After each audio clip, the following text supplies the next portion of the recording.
on n'a plus qu'à faire convert to PCB et ça va vous ouvrir la fenêtre avec tous les composants en vrac, les links, enfin tout ça est expliqué dans le document écrit pour pouvoir maintenant passer au routage. Alors une chose importante, il faut que la taille de la carte corresponde à la taille de l'ampli audio que vous avez fait. Ça c'est l'ampli audio qui vous a été fourni au début en première carte, et il faut que la taille de la carte corresponde. Il faut que les pastilles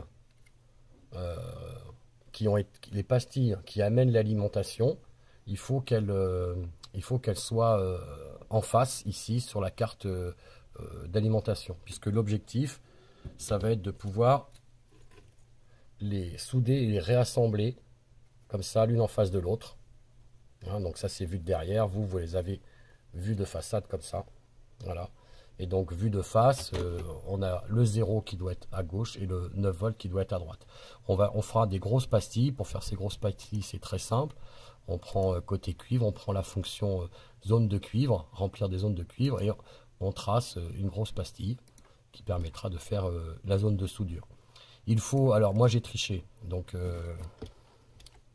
normalement on va vous dire de faire une carte qui soit exactement de la même taille que celle-là. Donc il faut mesurer et arrondir au pas. Je viens de me rendre compte que j'ai pris un pas de plus ici, un pas de plus ici et un pas de plus ici. Donc parfois, si vous trouvez que c'est un petit peu tassé au niveau de la surface disponible, eh bien vous aurez le droit de faire comme moi, de prendre un petit pas de plus à droite, à gauche et en bas pour que ce soit un peu moins tassé. Bon, normalement, ça doit passer avec une carte qui fait réellement la taille de l'ampli audio. Voilà, donc elles sont, il faut bien comprendre que là, elles sont sur la carte d'ampli audio, elles sont en bas, les pastilles d'arrivée. Quand vous le regardez d'en dessous, ça paraît à droite, mais le 0 volt, donc vu de dessus, doit être à gauche, j'insiste. Et elles doivent être de la même type que ce qu'il y a sur l'ampli audio, donc de grande taille, comme ça, répétées 2 fois. C'est comme ça qu'on l'a fait, vous allez voir pourquoi, juste après pour les assembler.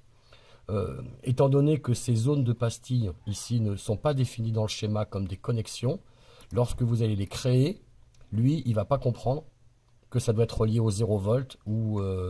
voilà, si vous voyez, je vais essayer de faire un exemple si ça marche. Si je prends une zone, là, la zone, regardez, hop, je la mets en contact. Attendez, il bug, excusez. Je la mets en contact avec cette zone-là. Mais en fait, lui, il ne sait pas que c'est une connexion. Donc, il peut vous indiquer avec une petite croix qu'il ne comprend pas que ce soit créé ici et que ce soit relié quelque part. Vous voyez, là, d'ailleurs, en fait, il m'a laissé faire parce que je peux rajouter des choses qui ne sont pas définies dans le schéma. Mais en vrai, il ne sait pas que c'est relié au 0, ce truc-là. Et regardez ici, c'est indiqué. Quand je sélectionne une piste qui m'a servi à faire une connexion, il comprend que c'est relié au 0, ce qui s'appelle GND dans le schéma. Quand je sélectionne ici, il ne sait pas à quoi c'est relié. Ici, dans connexion. Et donc, quand vous créez des grosses zones comme ça, comme ici, par exemple, bon, il ne m'a pas jeté parce que j'ai mis des pistes, mais il ne sait pas du tout à quoi c'est connecté. Eh bien, vous pouvez à tout moment, ici, lui indiquer, en mettant le nom de là où ça doit être réellement connecté, lui indiquer que c'est de la masse. Lui indiquer que c'est de la masse. Donc du GND. Voilà. Et voilà. Et quand il met des croix, ça veut dire qu'il ne sait pas à quoi c'est connecté. Voilà. Et là, vous voyez, ça y est, il a enlevé les croix, il sait que c'est connecté au bon endroit. Oh, ça a bougé ça, voilà. Alors pour savoir à quoi ça doit être connecté, eh bien, par exemple, vous prenez une piste connue, et là, il va vous afficher en dessous que ça doit être connecté au GND. Si on prend celle-là, si je prends celle-là, par exemple, là, il vous indique que c'est U13, U1-3. Donc, ça veut dire que ici, je peux lui mettre que là, c'est bien U1-3. Et comme ça, le logiciel ne sera pas perdu.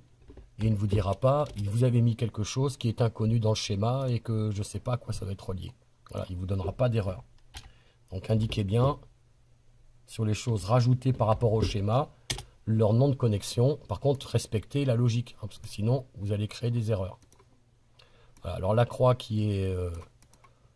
si c'est encore non défini, ouais, c'est que là, vous voyez la connexion, est complètement bidon.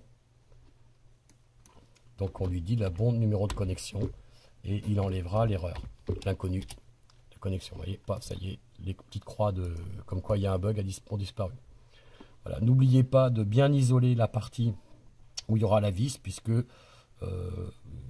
c'est pas une connexion électrique, il faut pas que ce soit connecté, enfin il faut pas que ça fasse un court-circuit avec quelque chose. Bon, on va passer à la vidéo de réalisation.